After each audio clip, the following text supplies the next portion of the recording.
আজকে আমাদের সমাজের মধ্যে এতটাই খারাপ লাগে। আজকে মসজিদের মধ্যে আমাদের লোক খুঁজে পাওয়া যায় না, কিন্তু যদি কোনো গানের মাহফিল হতো, কোনো যাত্রা হতো, তাহলে সেইখানে লোকজনকে ডেকে আনতে হতো না। আজকে পাবনা জেলার জন্য অত্যন্ত দুঃখের বিষয় হলো, বাংলাদেশের মধ্যে যেই সমস্ত বড় বড় আলেম সমাজ রয়েছেন, তাদের মধ্যে অন্যতম আলেমে দিন হলেন ডক্টর আল্লামা ইনায়েতুল্লাহ আব্বাসী সাহেব। তিনি সুদূর নারায়ণগঞ্জ থেকে আমাদের গয়েশপুর ইউনিয়নে মোস্তফাবিয়া কমপ্লেক্সে এসেছিলেন। শত আফসোস, সেইখানে গিয়ে দেখা গেল পুরা প্যান্ডেল পুরাটা এখনো ভর্তি হয়নি। আফসোস লাগে এইখানে যে আসলে আমরা কোথায় আছি, কি করছি। অথচ সেইখানে যদি কোনো গানের মাহফিল হতো, গানের কনসার্ট হতো, দেখা যাইতো কত মানুষ না খেয়ে সকালবেলা থেকে সেইখানে চলে আসতো। আমাদের জন্য দুর্ভাগ্য। সেই দিন আমরা বুঝতে পারবো, যেই দিন আমাদের জীবন প্রদীপ শেষ হয়ে যাবে, আমাদের জীবনটা যেদিন শেষ হয়ে যাবে, যেই দিন আমার লাশকে ঘর থেকে আস্তে আস্তে বাহির করা হবে। আমার বাবা আমাকে এত ভালোবাসে, আমার বাবাও আমার ঘরে রাখবে না। আমার মা আমাকে এতটা ভালোবাসে, মা আমাকে ঘরে রাখবে না। যে স্ত্রীকে ভালোবেসে মা বাবাকে পরিত্যাগ করলাম, ভাইকে পরিত্যাগ করলাম, বোনকে পরিত্যাগ করলাম, প্রত্যেকটা আত্মীয় স্বজনকে পরিত্যাগ করে আমি নিজের মতো একটা বাড়ি তৈরি করে নিলাম। এই আদরের স্ত্রীটাও যেই দিন আমার দেহ থেকে রুহটা চলে যাবে, সেই দিন আমার কাছে আসবে না।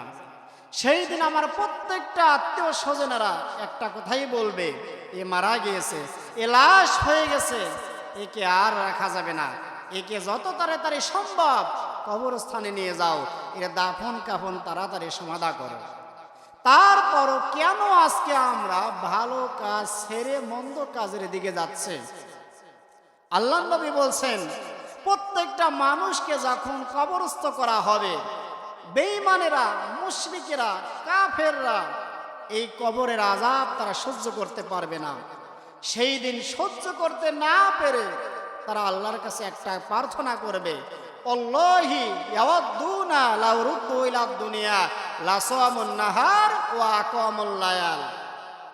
আল্লাহ নবী বলছেন, প্রত্যেকটা বেঈমানেরা, প্রত্যেকটা মুশরিকেরা, প্রত্যেকটা কাফেররা তারা আল্লাহর কাছে বলবে, আল্লাহ, দুনিয়ার জীবনে অন্যায় হয়ে গেছে, দুনিয়ার জীবনে বুঝতে পারি নাই, আমাদের একটা বারের জন্য হলেও সুযোগ করে দেওয়া হোক। যারা নামাজ পড়ি নাই, যারা রোজা থাকি নাই, যারা ইসলাম ধর্মের প্রত্যেকটা বিধি বিধান আমরা মেনে চলি নাই, তারা সেই দিন আল্লাহর কাছে বলবে, আল্লাহি ইয়াওয়াদুনা লাউ রুদ্দু ইলাদ দুনিয়া লাসামুন নাহার ওয়া আকামুল লায়াল। আল্লাহ, একটা বারের জন্য আমাদের দুনিয়াতে ফিরে যাওয়ার সুযোগ দাও, শুধু একটা বার। আল্লাহ তাআলার পক্ষ থেকে আদেশ আসবে, বান্দা, তোমাকে যদি একটা বার দুনিয়াতে ফিরে যাওয়ার আদেশ করা হয়, যদি তোমাকে ফিরে যাওয়ার একটা অনুমতি দেওয়া হয়, তাহলে তুমি কি করবে? বান্দা তখন বলবে, আল্লাহ, দুনিয়াতে যদি আমাকে একটা বারের জন্য পাঠিয়ে দেওয়া হয়, তাহলে মাত্র 2টা কাজ করব, তৃতীয় কাজ কখনো করব না। আল্লাহর তরফ থেকে আদেশ আসবে, সেই 2টা কাজ কি? তখন বেঈমানেরা, যারা নামাজ পড়ে নাই, বেনামাজিরা, বেরোজাদাররা, তারা বলবে, লাসামুন নাহার ওয়া আকামুল লায়াল। আমরা 2টা কাজ করব। 1 নাম্বার কাজ হলো লাসামুন নাহার, দুনিয়ার মধ্যে যতদিন বেঁচে থাকবো, একটা দিনের জন্যও আমরা কখনো রোজা ছেড়ে দেব না, সারা জীবন শুধু রোজাই থাকবো, রোজাই থাকবো। এইটা হবে যারা বেরোজাদার, যারা রমজান মাসে রোজা থাকে নাই, তাদের জন্য, তাদের কথা। এরপরে যারা নামাজ পড়েনি, তারা আল্লাহর কাছে বলবে, ওয়া আকামুল লায়াল, আল্লাহ, একটা বারের জন্য আমাদেরকে দুনিয়ার মধ্যে পাঠিয়ে দাও, 2 নাম্বার যেই কাজটা করব, সেই কাজ হলো ওয়া আকামুল লায়াল, সারা রাত দাঁড়িয়ে দাঁড়িয়ে নামাজ পড়ব। আল্লাহ তাআলার পক্ষ থেকে আদেশ আসবে, ও বান্দা, ও বান্দি, দুনিয়াতে যথেষ্ট পরিমাণ সুযোগ তোমাদেরকে আমি আল্লাহ তাআলা দিয়েছিলাম, সেই সুযোগটা তোমরা কাজে লাগাওনি। আজকে আর সেই সুযোগটা তোমাদেরকে দেওয়া হবে না। ফেরেশতাদের মাধ্যমে বলা হবে সেই সুযোগ আর তোমাদের হাতে নাই, সেই সুযোগ তোমাদেরকে আর দেওয়া হবে না। অথচ দেখেন দুনিয়ার জীবনে যতদিন আমরা বেঁচে থাকি আল্লাহ তাআলার করুণা কত বড়, মেহেরবান কত বড়। সারা রাত দাঁড়িয়ে দাঁড়িয়ে নামাজ পড়তে হবে না, সারা বছর রোজা থাকতে হবে না। শুধু আপনি রমজান মাস আসলে রোজা থাকেন, আপনার আমল নামে সওয়াবগুলো যোগ হয়ে যাবে। আপনি শুধু ইশার নামাজটা জামাতের সঙ্গে আদায় করুন, দেখেন আপনার অবস্থাটা কেমন হয়। আল্লাহর নবী বলছেন, মান সাল্লাল ইশা ফি জামাআতিন ফাকান্নামা সাল্লাল লাইলা ফাকান্নামা কামা নিসফাল লাইল। আল্লাহর নবী বলছেন, তোমাকে সারা রাত দাঁড়িয়ে দাঁড়িয়ে নামাজ পড়তে হবে না, শুধু একটা আমল করো। সেই আমলটা কি? আল্লাহর নবী বলছেন, মান সাল্লাল ইশা ফি জামাআতিন ফাকান্নামা কামা নিসফাল লাইল ওয়া মান সাল্লাস সুবহা ফি জামাআতিন ফাকান্নামা সাল্লাল লাইলা কুল্লাহু। কোন মুসলমান যখন ইশার নামাজটা জামাতের সঙ্গে আদায় করে, আল্লাহর নবী বলেন অর্ধ রাত দাঁড়িয়ে দাঁড়িয়ে নামাজ পড়লে যেই সওয়াব, সেই সওয়াবটাই বান্দার আমল নামায় লিখে দেওয়া হয়। জোরে বলেন সুবহানাল্লাহ। সারা রাত দাঁড়িয়ে দাঁড়িয়ে আপনাকে নামাজ পড়তে হবে না, শুধু ইশার নামাজটা জামাতের সঙ্গে আপনি আদায় করবেন। অথচ দেখেন কবরের দেশে গিয়ে তারা বলছেন, আল্লাহ একটা বার সুযোগ দাও, যতদিন দুনিয়ার বুকে বেঁচে থাকি আজীবন কখনো এই রাতের নামাজ অর্থাৎ সারা রাত দাঁড়িয়ে দাঁড়িয়ে নামাজ পড়বো, আর যতদিন দুনিয়ার বুকে বেঁচে থাকি আজীবন রোজা থাকবো, কখনো ছেড়ে দেব না। অথচ এই ব্যক্তি আমরা দুনিয়ার জীবনে শুধুমাত্র যদি ইশার নামাজটা জামাতের সঙ্গে আদায় করি, অর্ধ রাত অর্থাৎ রাতের অর্ধেক ভাগ দাঁড়িয়ে দাঁড়িয়ে নামাজ পড়লে যেই সওয়াব, সেই সওয়াবটাই কিন্তু আল্লাহ তাআলা আমাদের আমল নামে দিয়ে দিচ্ছেন। দ্বিতীয় কথা হলো, ওমান সাল্লাস সুবহা ফি জামাআতিন ফাকান্নামা সাল্লাল লাইলা কুল্লাহু। আল্লাহর নবী বলছেন, কোন ব্যক্তি যদি ইশার নামাজটাও জামাতের সঙ্গে আদায় করে এবং ফজরের নামাজটাও জামাতের সঙ্গে আদায় করলো, সারা রাত দাঁড়িয়ে দাঁড়িয়ে নফল নামাজ পড়লে যেই সওয়াব, সেই সওয়াবটাই বান্দার আমল নামে লিখে দেওয়া হবে। আর একবার বলে সুবহানাল্লাহ। তাহলে এই এত বড় একটা সুযোগ আমাদের হাত ছাড়া হয়ে যাচ্ছে। আমরা যারা নামাজ পড়ছি না, আজকে আমরা বুঝতে পারছি না, যখন আমার দেহ থেকে প্রাণ পাখিটা উড়ে চলে যাবে, যখন আমাকে কবরস্থ করা হবে, তখন থেকেই বুঝতে পারবো নামাজ না পড়ার কতটা ভয়ঙ্কর শাস্তি আল্লাহ তাআলা কবরের মধ্যে রেখে দিয়েছেন। এজন্যই আল্লাহর নবী অপর হাদিসের মধ্যে বলছেন, আউয়ালু মা ইউহাসাবু বিহিল আবদু ইয়াউমাল কিয়ামাতিস সালাহ। কিয়ামতের দিনে সর্বপ্রথম বান্দার জীবনের যে হিসাবটা দিয়ে তার আমল নামা খোলা হবে, সেই হিসাবটার নাম হচ্ছে নামাজ। একটা ব্যক্তিকে সর্বপ্রথম যেই প্রশ্ন করা হবে, সেই প্রশ্নটা হচ্ছে নামাজের প্রশ্ন। আগে তাকে নামাজের হিসাব নেওয়া হবে, এরপরে বাদ বাকি হিসাব তার জন্য শুরু হয়ে যাবে। নামাজ যদি কোনো ব্যক্তির ঠিক হয়ে যায়, প্রত্যেকটা আমল ওই ব্যক্তির ঠিক হয়ে যাবে। আর নামাজ যদি কোনো ব্যক্তির ঠিক না হয়, প্রত্যেকটা আমলে প্রত্যেকটা বিচারে ওই ব্যক্তি ধরা খেয়ে যাবে। আমরা আজকে মসজিদে যাইতে চাই না। বিগত বক্তা সাহেব বলে গেছেন, আহাব্বুল বিলাদি ইলাল্লাহি মাসাজিদুহা ওয়া আবগাদুল বিলাদি ইলাল্লাহি আসওয়াকুহা। দুনিয়ার মধ্যে সবচাইতে সর্বোত্তম জায়গা হলো মসজিদ। ওয়া আবগাদুল বিলাদি ইলাল্লাহি আসওয়াকুহা। আর দুনিয়ার মধ্যে সবচাইতে সর্বনিকৃষ্টতম জায়গার নাম হচ্ছে বাজার। অথচ আজকে আমরা মসজিদমুখী না। সবচাইতে উত্তম জায়গা আল্লাহর ঘর মসজিদ, সেইখানে আমরা যাইতে চাই না। আর বাজারে বসে থেকে ঘন্টার পর ঘন্টা আমরা কাটিয়ে দিচ্ছি, আমাদের মনের মধ্যে একটা কখনো প্রশ্ন যাচ্ছে না, আহারে আমার জীবনটা তো এমনভাবে শেষ হয়ে গেল, আমি বাজারের মধ্যে আছি, নামাজের সময় হয়ে যাচ্ছে, আমি নামাজ পড়লাম না, এরপরে আসর চলে গেল, মাগরিবের সময় চলে গেল, ইশার সময় চলে গেল, আমি গল্প করেই যাচ্ছি, অথচ আমার জীবন প্রদীপ আস্তে আস্তে নিভে যাচ্ছে। এই বিষয়টা কখন আমরা খেয়াল করছি না। অথচ মৃত্যুর পরে এই বিষয়টা আমাদের মনে থাকবে, এই বিষয়টা তখন বারবার মনে পড়বে, আর আল্লাহ তাআলাকে আমরা সবাই বলবো আর একটা বারের জন্য সুযোগ দাও। সেই দিন আর কোনো সুযোগ পাওয়া যাবে না। তাই আসুন আমরা মসজিদমুখী হই, আমরা মাদ্রাসামুখী হই, আমরা দ্বীনি প্রতিষ্ঠানমুখী হই।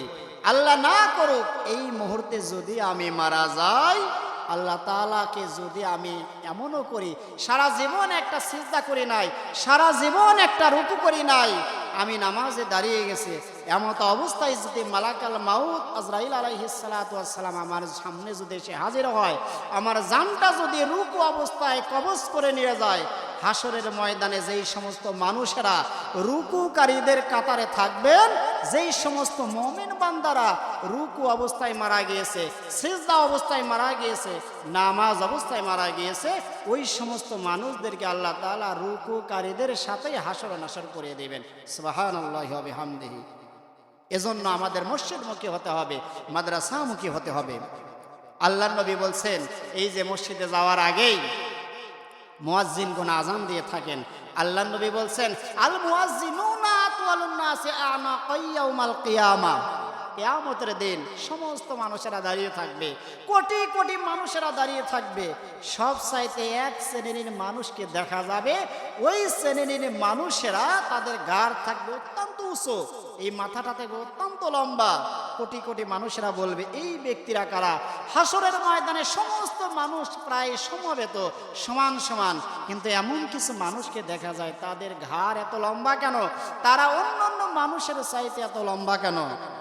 আল্লাহর তরফ থেকে আসবে যে এই ব্যক্তি তো সেই ব্যক্তি, দুনিয়ার বুকে যেই ব্যক্তি মসজিদে আযান দিয়েছেন, এই মুয়াজ্জিনদের কারণে, তিনি আযান দেওয়ার কারণে আল্লাহ তাআলা তাদেরকে এতটাই ভালোবেসেছেন, ভালোবাসার কারণে সাধারণ মানুষের তুলনায় তাদেরকে অত্যাধিক লম্বা করে হাসরের ময়দানে তোলা হয়েছে। যারা বলেন সুবহানাল্লাহ। শুধু এখানেই শেষ নয়, আপনি মসজিদে একটু আযান দিবেন, দেখেন আযান দিলে আপনার আমল নামায় কতগুলো সওয়াব যোগ হবে। আল্লাহর নবী বলছেন, আন ইবনে উমর রাদিয়াল্লাহু তাআলা আনহু قال قال রাসূলুল্লাহ সাল্লাল্লাহু আলাইহি ওয়াসাল্লাম, মান আযানা মুহতাসান মান আযানা হিনসা 10 সানাতান ওয়াজাবাত লাহুল জান্নাহ ওয়া কুতিবা লাহু বিতাযিনিহি ফি কুল্লি ইয়াউমি 60 সানাতান ওয়া লিকুল্লি ইকামাতি 30 হাসানান। আল্লাহর নবী বলেন, মান আযানা হিনসা 10 সানাতান ওয়াজাবাত লাহুল জান্নাহ, যদি কোনো মুসলমান বান্দা 12 বছর আল্লাহর ঘরে আযান দেয়, তাহলে ওই ব্যক্তির জন্য জান্নাত আল্লাহ তাআলা ওয়াজিব করে দেন। জোরে বলেন সুবহানাল্লাহ। অর্থাৎ আপনি 12টা বছর কোনো মসজিদে যদি আযান দিতে পারেন, আল্লাহর নবী বলছেন, মান আযানা হিনসা 10 সানাতান ওয়াজাবাত লাহুল জান্নাহ, যেই ব্যক্তি কোনো মসজিদে গিয়ে 12 বছর আযান দিতে পারবে, আল্লাহ তাআলা তার উপর জান্নাত ওয়াজিব করে দেবেন। শুধু এখানেই শেষ হয়, ও কুতিবা লাহু বিতাযিনিহি ফি কুল্লি ইয়াউমি 60 হাসানা ওয়া লিকুল্লি ইকামাতিন 30 হাসানা। ওই ব্যক্তি আযান দেওয়ার পরে আল্লাহ তাআলা প্রত্যেকটা আযানের জন্য তার আমল নামায় 7টা করে সওয়াব লিখে দেবেন। আর একবার বলে সুবহানাল্লাহ। অর্থাৎ ফজরের নামাজের আযান দিয়েছেন, আপনার আমল নামায়, নামাজ এখনো পড়েননি, আপনার আমল নামায় যোগ হয়েছে 7টা করে নেকি। এরপরে যখন নামাজ শুরু হয়ে যাবে, আপনি নামাজের ইকামত দিলেন, ওয়া লিকুল্লি ইকামাতিন 30 হাসানা। আল্লাহর নবী বলছেন, ওই ব্যক্তির আমল নামায় ইকামত দেওয়ার কারণে 30টা করে নেকি আল্লাহ তাআলা লিখে দেবেন। আর একবার বলে সুবহানাল্লাহ। তাহলে আমি যদি 12 বছর কোনো মসজিদে আযান দেই, তাহলে আপনি যদি আযান দেন, আপনার জন্য জান্নাতটা ওয়াজিব হয়ে যাবে। আর যদি আযান দেওয়ার পরে আপনি ইকামত দিতে পারেন, তাহলে আপনার আমল নামায় কি হবে? 30টা করে নেকি যোগ হয়ে যাবে। তাহলে এই যে এতগুলো নেকি আল্লাহ তাআলা দান করবেন, শুধু মসজিদের সাথে আপনি ভালো সম্পর্ক রেখেছেন, মসজিদকে শুধু আপনি ভালোবেসেছেন, আল্লাহকে ভালোবেসে শুধু সেই মসজিদে গিয়ে আযান দিয়েছেন। এখানেই শেষ নয়, মসজিদের সওয়াব আল্লাহ তাআলা কতটা দান করেছেন। আল্লাহর নবী বলছেন, দেখেন আমরা মসজিদকে যদি ভালোবাসি, আল্লাহ তাআলা আমাদের কেমন ভালোবাসবেন। আল্লাহর নবীর জামানায় হাদিসখানা বর্ণনা করেছেন হযরত আনাস রাদিয়াল্লাহু তাআলা আনহু। তিনি বলছেন, বিশ্ব নবীর জামানায় একজন মহিলা মারা গেলেন। আল্লাহর নবীকে প্রাথমিক পর্যায়ে জানানো হয়নি জানাজার কথা। এরপরে সাহাবায়ে কিরামগণ সেই মহিলার জানাজার কথা আল্লাহ রাসূলকে জানিয়ে দিলেন, ইয়া রাসূলুল্লাহ, ইয়া হাবিবাল্লাহ, এই আরবের বুকে একজন মহিলা মারা গিয়েছেন, আপনি মেহেরবানি করে এই মহিলার জানাজার নামাজটা নিজে এসে আদায় করবেন। আল্লাহর নবীকে পরিশেষে জানিয়ে দেওয়া হলো। আল্লাহর নবী সেই জানাজাতে অংশগ্রহণ করলেন। দেখেন এই মহিলার ভাগ্যটা কত ভালো। হাদিস খানা বর্ণনা করেছেন আনাস ইবনে মালিক রাদিয়াল্লাহু তাআলা আনহু। তিনি বলছেন, আন আনাস রাদিয়াল্লাহু তাআলা আনহু قال ان امراه كانت تلقط القضاء من المسجد فتوفيت فلم يؤذن النبي صلى الله عليه وسلم بدفنها। আল্লাহর নবী বলছেন, হযরত আনাস রাদিয়াল্লাহু তাআলা আনহু বলেন, আল্লাহর নবীর জামানায় যখন একজন মহিলা মারা গেল, আল্লাহর নবীকে প্রাথমিক পর্যায়ে সেই সংবাদটা দেওয়া হয়নি। পরিশেষে যখন তাকে সংবাদ দেওয়া হলো, আল্লাহর নবী সেই মহিলার জানাজা নামাজ পড়লেন। ফাতুফিয়াত ফালাম ইউজানি নবী সাল্লাল্লাহু আলাইহি ওয়াসাল্লাম বিদাফনিহা ফাকালা নবী সাল্লাল্লাহু আলাইহি ওয়াসাল্লাম ইযা মাতা লাকুম মাইয়াতুন ফাআদিনুনি ওয়া সাল্লা আলাইহা ওয়া ক্বালা ইন্নী রাআইতুহা ফিল জান্নাহ লিমা কানাত তালকুতুল কযা মিনাল মসজিদ আও কামা ক্বালা আলাইহি সাল্লাতু ওয়াসসালাম। আল্লাহর নবীকে যখন বলা হলো আপনি জানাজা নামাজটা আদায় করে দিন, আল্লাহর নবী সেই মহিলার জানাজা নামাজটা আদায় করলেন। আদায় করার পরে সমস্ত সাহাবীদেরকে লক্ষ্য করে বলছেন, অকলা ইন্নী রাআইতুহা ফিল জান্নাহ। ও আমার সাহাবারা, কিছুক্ষণ আগে যেই মহিলার জানাজা নামাজটা আমরা আদায় করলাম, এই মহিলাকে আমি জান্নাতের মধ্যে দেখতে পেয়েছি। জোরে বলেন সুবহানাল্লাহ।